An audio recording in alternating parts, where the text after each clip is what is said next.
بنی اسرائیل کو اس بات پر یقین نہ تھا کہ حضرت عیسیٰ علیہ السلام مردوں کو زندہ کرنے پر قادر ہیں۔ انہوں نے کہا کہ ایسا مردہ زندہ کرو جو بہت پرانا ہو۔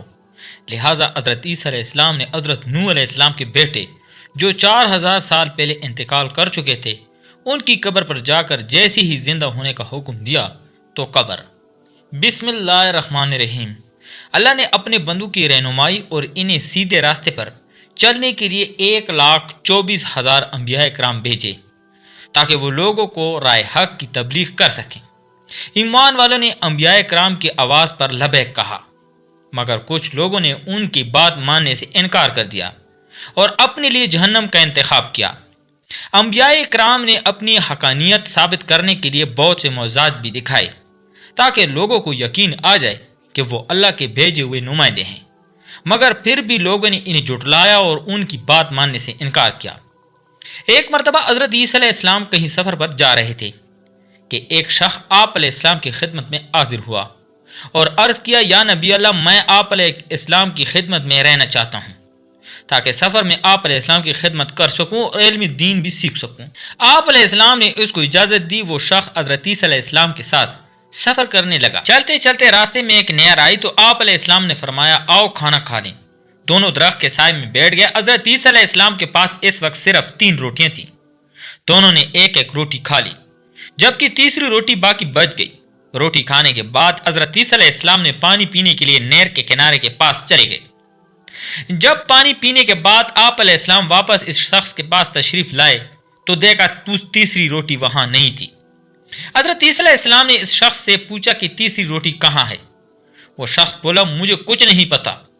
حضرت عیسیٰ علیہ السلام نے اللہ کے نبی تھے، سب جانتے تھے، لیکن اس شخص کا جواب سن کر خاموش ہو گئے۔ دراصل جب حضرت عیسیٰ علیہ السلام پانی پینے کے لیے نہر کے کنارے کے پاس گئے تھے تو اس وقت اس شخص نے تیسری روٹی چھپا لی تھی تاکہ آگے سفر کے دوران جنگل، بیابان اور صحراؤں سے گزرتے ہوئے جب کھانے کو کچھ نہیں ملے گا تو وہ چپکے سے اپنا پیٹ اس روٹی سے بھر لے گا۔ وہاں کچھ دیر قیام کے بعد حضرت عیسیٰ علیہ السلام نے اس شخص سے فرمایا، آؤ آگے چلیں۔ کافی دور سفر طے کرنے کے بعد راستے میں ایک جنگل آ گیا۔ اس شخص کو بھوک لگنے لگی۔ اسی لمحہ حضرت عیسیٰ علیہ السلام کو جنگل میں ایک ہرنی اپنے 2 بچوں کے ساتھ نظر آئی۔ آپ علیہ السلام نے ہرنی کے ایک بچے کو اپنے پاس بلایا تو وہ دوڑتا ہوا آپ علیہ السلام کی خدمت میں حاضر ہو گیا۔ حضرت عیسیٰ علیہ السلام نے اسے ذبح کیا اور اس گوشت کو بھون کر اس شخص سے فرمایا، آؤ ہم دونوں کھائیں۔ گوشت کھانے کے بعد آپ علیہ السلام نے ہرنی کے بچے کی ہڈیوں کو جمع کیا اور فرمایا، اللہ کے حکم سے زندہ ہو کر کھڑا ہو جا۔ آپ علیہ السلام کا یہ کہنا تھا کہ ہرنی کا بچہ پھر سے زندہ ہو گیا اور چوکڑیاں بھرتے ہوئے اپنی ماں کے پاس چلا گیا۔ وہ شخص اللہ کے نبی کا معجزہ دیکھ کر حیران ہو گیا۔ ایک مرتبہ پھر حضرت عیسیٰ علیہ السلام نے اس شخص سے پوچھا، تجھے اس اللہ کی قسم جس نے مجھے یہ معجزہ دکھانے کی قدرت عطا کی، اب سچ بتاؤ وہ تیسری روٹی کہاں گئی؟ وہ شخص اپنے جھوٹ پر قائم رہا اور بولا، مجھے کچھ معلوم نہیں۔ حضرت عیسیٰ علیہ السلام کا معجزہ دیکھ کر بھی وہ شخص یہ نہ سمجھ سکا کہ اللہ کے نبی کو سب جانتے ہیں۔ اس شخص کے دوبارہ جھوٹ بولنے پر آپ علیہ السلام نے فرمایا، آؤ آگے چلیں۔ دونوں نے پھر سے سفر شروع کر دیا۔ چلتے چلتے راستے میں ایک دریا آ گیا جسے پار کر کے آگے جانا تھا، لیکن وہاں کوئی کشتی موجود نہ تھی۔ وہ شخص کشتی ڈھونڈنے کی خاطر ادھر ادھر دیکھ رہا تھا کہ آپ علیہ السلام نے اس شخص کا ہاتھ پکڑا اور دریا کے پانی کے اوپر اس طرح چلنے لگے جیسے زمین پر چل رہے ہوں۔ دریا کے پانی پر چلتے ہوئے آپ علیہ السلام نے اس شخص کو ایک کنارے سے دوسرے کنارے پر لے آئے۔ یہ حضرت عیسیٰ علیہ السلام کا دوسرا معجزہ تھا جو اس شخص نے اپنی آنکھوں سے دیکھا تھا۔ دریا کے دوسرے کنارے پر پہنچ کر آپ علیہ السلام نے پھر اس شخص سے پوچھا، تجھے اللہ کی قسم جس نے مجھے یہ معجزہ دکھانے کی قدرت عطا کی، سچ سچ بتاؤ وہ تیسری روٹی کہاں گئی؟ وہ شخص حضرت عیسیٰ علیہ السلام کا دوسرا معجزہ دیکھ کر بھی سچ بولنے کے بجائے پھر سے جھوٹ کہنے لگا کہ مجھے کچھ نہیں پتا۔ یہ سن کر آپ علیہ السلام نے فرمایا، آؤ آگے چلیں۔ چلتے چلتے راستے میں ریگستان آ گیا۔ صحرا کے ریت ایسی لگ رہی تھی جیسے سونا ہو۔ اس شخص نے ریت کو چھو کر دیکھا، کہیں سچ مچ سونا تو نہیں بکھرا ہوا۔ حضرت عیسیٰ علیہ السلام نے صحرا کی تھوڑی سی ریت جمع کر کے ایک ڈیری بنائی اور پھر اس ڈیری سے مخاطب ہو کر فرمایا، اے ریت کی ڈیری، اللہ کے حکم سے سونا بن جا۔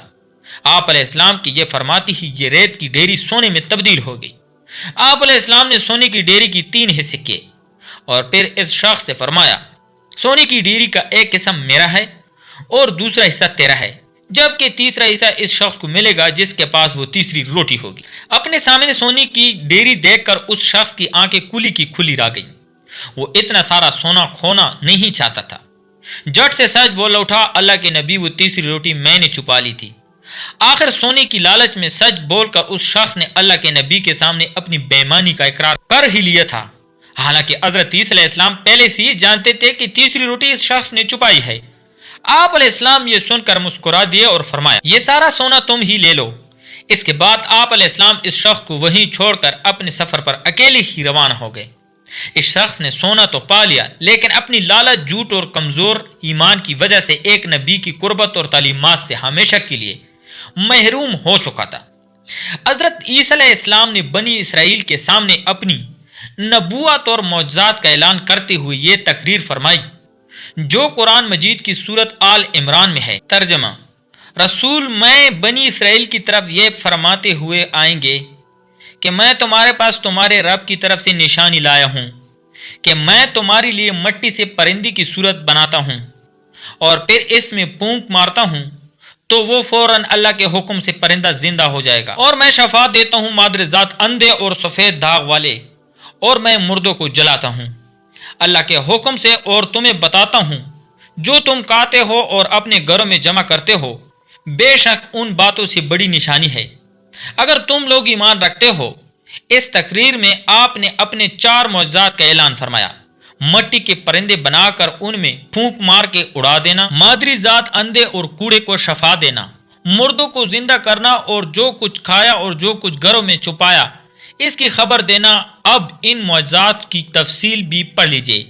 مٹی کا پرند بنا کر اڑا دینا، جب بنی اسرائیل نے یہ معجزہ طلب کیا مٹی کا پرند بنا کر اڑا دیجئے، تو حضرت عیسیٰ علیہ السلام نے مٹی کے چمگادڑ بنا کر اڑا دیے۔ حضرت عیسیٰ علیہ السلام نے پرندوں میں سب سے چمگادڑوں کو اس لیے منتخب کیا کہ پرندوں میں سب سے بڑھ کر مکمل اور عجیب و غریب یہی پرندہ ہے، کیونکہ اس کے دانت بھی نہیں ہوتے، یہ بغیر پر کے اپنی بازو سے اڑتا ہے اور اس کو حیض بھی آتا ہے۔ روایات ہے کہ جب تک بنی اسرائیل دیکھتے رہتے تب تک یہ چمگادڑ اڑتے رہتے ہیں اور ان کی نظروں سے اوجھل ہو جاتے ہیں اور گر کے مر جاتے تھے۔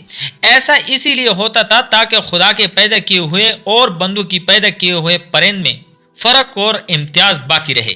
مردے، اندھوں اور کوڑوں کو شفا دینا۔ روایات ہے کہ ایک دن میں 50 اندھوں اور کوڑوں کو آپ کی دعا سے اس شرط پہ شفا حاصل ہوئی وہ ایمان لے آئے۔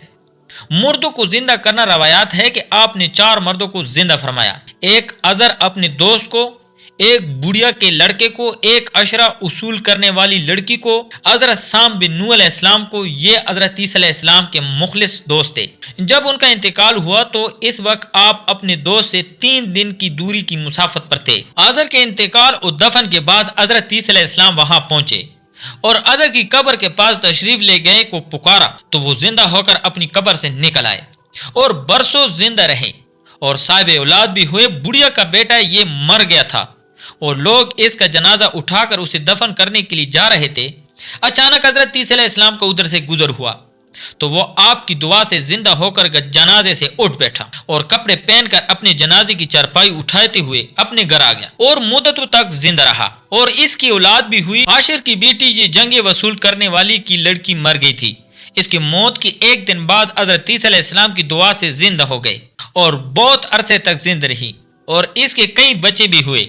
حضرت سام بن نوح اوپر کی 3 مردوں کو آپ نے زندہ فرمایا تو بنی اسرائیل کے شریروں نے کہا یہ تینوں در حقیقت مرے ہوئے تھے ہی نہیں بلکہ ان تینوں پر سکتہ طاری تھا، وہ بے ہوشی میں آ گئے، لہٰذا آپ کسی پرانے مردے کو زندہ کر کے ہمیں دکھائیے۔ تو آپ نے فرمایا حضرت نوح علیہ السلام کے صاحبزادے حضرت سام بن نوح علیہ السلام کو وفات پائے ہوئے 4000 برس کا زمانہ گزر گیا ہے، تم لوگ مجھے ان کی قبر پہ لے چلو، میں ان کو خدا کے حکم سے زندہ کر دیتا ہوں۔ تو آپ نے ان کی قبر کے پاس جا کر اس میں اعظم پڑھا تو وہ فوراً حضرت سام بن نوح علیہ السلام قبر سے زندہ ہو کر نکل آئے۔ پھر وہ حضرت عیسیٰ علیہ السلام پر ایمان لائے اور تھوڑی دیر بعد ان کا انتقال ہو گیا۔ حدیث شریف میں ہے کہ حضرت عیسیٰ علیہ السلام اپنے مکتب میں بنی اسرائیل کے بچوں کو ان کی ماں باپ جو کچھ کھاتے ہیں اور جو کچھ گھروں میں چھپا کے رکھتے تھے وہ سب بتا دیا کرتے تھے، اور بچے گھروں میں آ کر اپنے والدین کو سب کچھ بتا دیا کرتے تھے۔ جب والدین نے بچوں سے دریافت کیا کہ تمہیں ان باتوں کی کیسے خبر ہو جایا کرتی ہے، تو بچوں نے بتایا کہ ہم کو حضرت عیسیٰ علیہ السلام مکتب نے بتایا کرتے ہیں۔ یہ سن کر ماں باپ نے اپنے بچوں کو مکتب جانے سے روک دیا اور کہا کہ حضرت عیسیٰ علیہ السلام جادوگر ہیں۔